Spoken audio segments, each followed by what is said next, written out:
பல அரசியல்வாதிகள் சாம்ராஜ்யம் அழிந்ததற்கான காரணம் நான் என்ற ஆணவம். நான் என்ற ஆணவம் இருக்கும் வரை அவன் எக்காலத்திலும் அவன் ஒரு காலகட்டத்தில் தடுமாறி கீழே விழுந்து விடுகிறான்.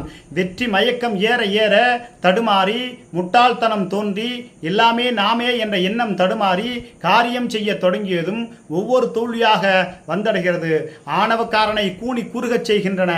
எனக்கு தெரிந்த நண்பர் வரை ஆணவத்தால் மட்டுமே அழிந்தவர்கள் பலர் உண்டு. அதாவது செய்த சத்தியத்தையும் சொன்ன வாக்கையும் மறந்தவர்கள் என்ன நிலைமைக்கு ஆளாக்கிறார்கள்.